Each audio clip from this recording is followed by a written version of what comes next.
Hello everyone, welcome back on my YouTube channel. Environment में आज हम डिस्कस करेंगे एनवायरनमेंट एंड इट्स कंपोनेंट। ठीक है, तो बेसिक कॉन्सेप्ट आज के सेशन में हम कवर अप करने वाले हैं। So let's cover. अगर हम एनवायरनमेंट के बारे में डिस्कशन कर रहे हैं तो बहुत सारी चीज़ें ऐसी हैं जो हमारे एनवायरनमेंट से रिलेटेड है या फिर हमारे एनवायरनमेंट पे इफ़ेक्ट डालती हैं। ठीक है, जैसे कि सराउंडिंग्स में हम बात कर रहे हैं कि भी हमारे चारों तरफ जो भी चीज़ें हैं कहीं ना कहीं वो हमारे एनवायरनमेंट का पार्ट है।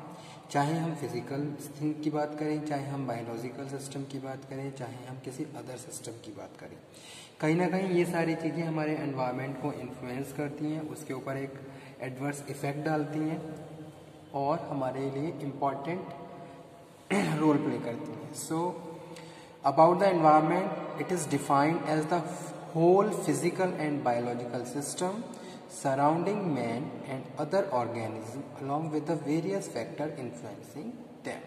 ठीक है, यानी कि यहाँ पे हम फिजिकल और बायोलॉजिकल फैक्टर के साथ और अदर फैक्टर्स की भी बात कर रहे हैं जो एनवायरनमेंट को इन्फ्लुएंस करता है और उसके ऊपर एक इफेक्ट डालता है। ठीक है, तो यहाँ पे हमने बात करी किसकी, फिजिकल्स की। फिजिकल में हम बात कर रहे हैं कि भाई सॉइल है, एयर है, वाटर है, क्लाइमेट है। ठीक है, ये सारी चीज़ें क्या है हमारे सराउंडिंग में जो कि हमारे एनवायरनमेंट को इफेक्ट करते हैं। बायोलॉजिकल में हम बात कर रहे हैं animal, plants, small micro organism, ecosystem, terrestrial, aquatic, grassland. तो ये सारी चीज़ें कहीं ना कहीं हमारे एनवायरनमेंट में इंक्लूड है और हमारे एनवायरनमेंट को अफेक्ट करते हैं। ठीक है, इसी तरीके से यहाँ पे हम बात कर रहे हैं social, physical, biological and other system surrounding man it other organism along with the various factor influencing them. Okay, the factors are soil, air, water, light, temperature, these called abiotic factors। ठीक है, तो environment include two types of factor, जिसमें हम किसकी बात करते हैं, biotic की और अबायोटिक की, जो हमारे एनवायरनमेंट का पार्ट होता है। ठीक है, अबायोटिक में हम बात कर रहे हैं कि भाई air, water, soil, light, temperature, ये क्या है, अबायोटिक फैक्टर्स हैं या अबायोटिक कंपोनेंट है। अगर हम बायोटिक की बात करें तो बायोटिक में हम बात करते हैं लिविंग बींग्स, जैसे कि प्लांट हैं, एनिमल्स हैं, बर्ड्स हैं, other living animal, micro organism है, ये सारे क्या है, बायोटिक कंपोनेंट है एनवायरनमेंट की। ठीक है, the factors are soil, air, water, light, temperature, these called abiotic factors. Beside the abiotic factors the environment is very much influenced by the biotic factors. ठीक है, जैसे कि लाइक प्लांट, एनिमल और microorganism. आपने देखा होगा plant किस तरीके से हमारे एनवायरनमेंट को अफेक्ट करते हैं। जैसे कि अगर हम प्लांट्स के बारे में बात करें तो प्लांट्स क्या है, एक तरीके से पॉजिटिव इफेक्ट डालते हैं, क्योंकि जो पेड़ पौधे हैं ये ऑक्सीजन रिलीज करते हैं, CO2 को ये एक्सेप्ट करते हैं। फोटोसिंथेसिस प्रोसेस में जो भी प्रोसेस है, सनलाइट की हेल्प से जो प्लांट्स भोजन का निर्माण करते हैं और कहीं ना कहीं वो उनकी ग्रो के लिए और अदर लिविंग बींग्स के लिए काम करता है। ठीक है, तो कहीं ना कहीं ये सारी चीज़ें हमारे एनवायरनमेंट को इन्फ्लुएंस करती हैं। तो वही चीज़ यहाँ पे हम डिस्कस कर रहे हैं। Beside the biotic factor environment is very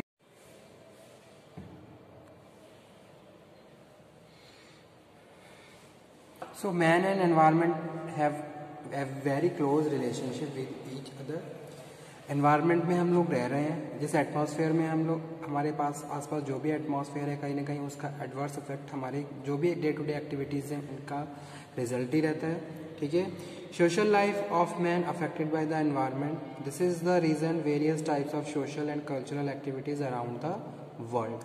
ठीक है, तो अगर हम मैन की बात करें, जैसे कि मैन एक सोशल बीइंग है, एक ह्यूमन बीइंग है, तो बहुत सारे ऐसे कल्चरल और सोशल फैक्टर्स हैं, बहुत सारी ऐसी सोशल और कल्चरल एक्टिविटीज़ हैं जो हम अपनी डे टू डे लाइफ में एक्सपीरियंस करते हैं और कहीं ना कहीं उसका इफ़ेक्ट हमारी सराउंडिंग पे पड़ता है, हमारे एनवायरनमेंट पे पड़ता है। ठीक है, तो इसीलिए मैन और environment have very close relationship with each other. Okay, now components, कौन कौन से मेन कंपोनेंट्स होते हैं।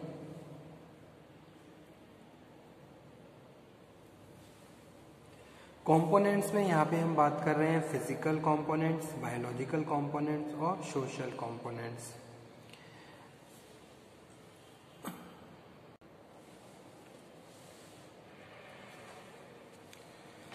तो यहाँ पे हम बात कर रहे हैं कंपोनेंट्स ऑफ एनवायरनमेंट।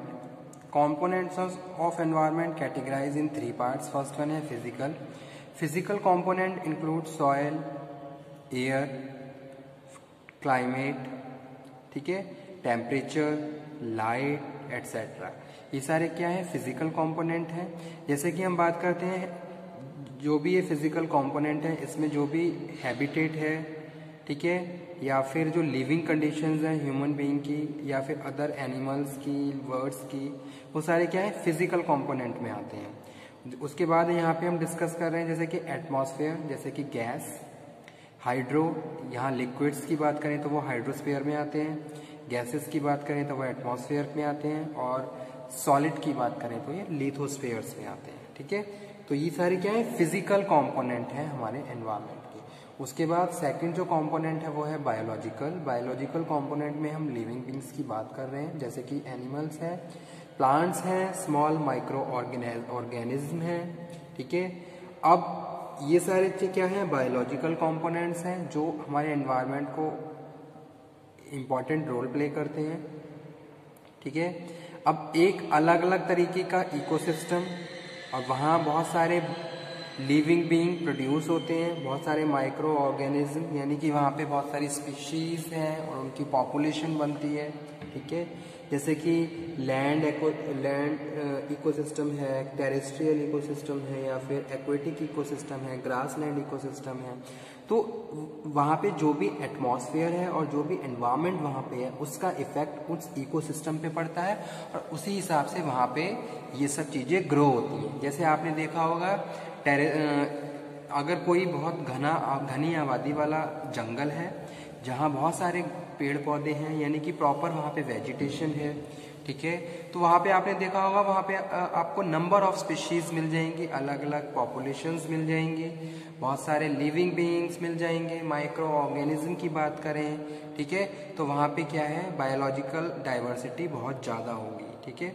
तो वही ये सारी चीज़ें कहीं ना कहीं हमारे एनवायरनमेंट या फिर जो एटमॉस्फेयर है उससे अफेक्टेड होती हैं, ठीक है। इसी में ही हम यहाँ पे हम बात कर रहे हैं प्रोड्यूसर्स की, कंपोजर्स की, डीकम्पोजर्स की। प्रोड्यूसर्स में हम बात करते हैं ग्रीन प्लांट्स, जो कि ग्रीन प्लांट सनलाइट की हेल्प से अपना भोजन बनाते हैं और वो दूसरों के लिए भोजन बनते हैं, ठीक है। पहले क्या हुआ, प्लांट ग्रो हुआ, ग्रो होने के बाद जो अदर लिविंग बींग्स हैं, जैसे कि रैबिट है या फिर डियर की बात करें तो वो प्लांट्स को खाते हैं, ठीक है। अब जो अदर एनिमल्स हैं वो दूसरे एनिमल्स के फ्लैश को खाते हैं, तो कहीं ना कहीं डीकम्पोजर में बात कर रहे हैं, जैसे कि कोई डेड बॉडी है तो उसमें बहुत सारे कीड़े, माइक्रो ऑर्गेनिज्म यानी कि लग गए हैं, तो कहीं ना कहीं वो उनकी बॉडी को छोटे छोटे पार्ट्स में डिवाइड कर देते हैं, जो कि सॉइल में मिक्सअप हो जाते हैं। तो ये सारी क्या है, एक तरीके से एक प्रोसेस होती है जो कंप्लीट होती है बहुत सारे स्टेप्स में, बहुत सारे स्टेजेस पे। तो वही चीज़ बायोलॉजिकल कंपोनेंट का पार्ट है, बायोलॉजिकल कंपोनेंट में इंक्लूड होती है, ठीक है। इसमें हम एनिमल, प्लांट्स, माइक्रो ऑर्गेनिज्म, उनका ग्रो किस तरीके से, उनका एनर्जी फ्लो है, किस तरीके से वो सरवाइव कर रहे हैं एनवायरनमेंट में, इन सब चीज़ों पे डिस्कशन करते हैं, इन सब चीज़ों की स्टडी करते हैं। उसके बाद नेक्स्ट है सोशल कंपोनेंट। सोशल कंपोनेंट्स में हम बात कर रहे हैं वेरियस ग्रुप्स की, ठीक है, बहुत सारे ग्रुप और उनकी पॉपुलेशन। जैसे कि एक पर्टिकुलर ग्रुप बर्ड का है, बर्ड उसमें की बहुत अलग अलग स्पीशीज़ हैं, अलग अलग पॉपुलेशन बनी हुई है, बहुत सारे बर्ड्स हैं, बहुत सारे एनिमल्स हैं एट्सेट्रा, ठीक है।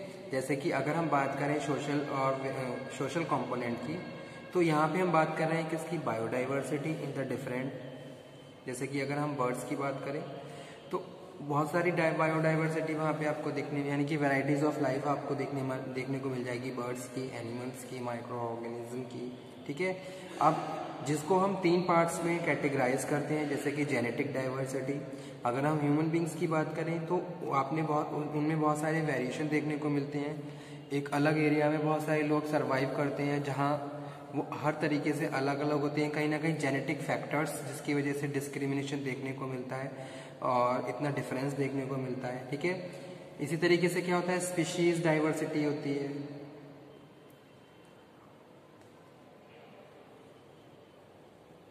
और कम्युनिटी इकोसिस्टम डाइवर्सिटी होती है, ठीक है।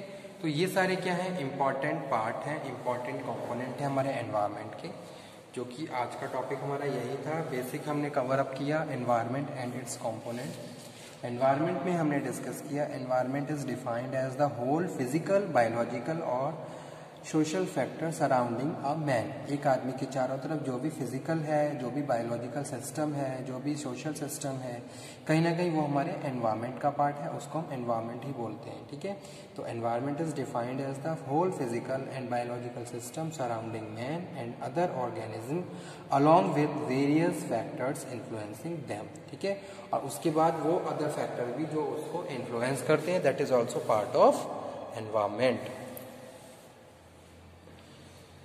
सो ओके स्टूडेंट, एनवायरनमेंट में फर्स्ट क्वेश्चन यही आता है, what is the mean of environment, what is the need, what is the need of environment study, क्या इसकी स्टडी की ज़रूरत है। एनवायरमेंटल एजुकेशन से आपको एक तो क्वेश्चन जरूर मिलेंगे एग्जाम में, तो इस तरीके से क्वेश्चन आप प्रिपेयर कर लीजिए एग्जाम में अच्छे तरीके से, ताकि एग्जाम में आप इसे यहाँ पे अच्छे मार्क्स स्कोर कर पाएँ।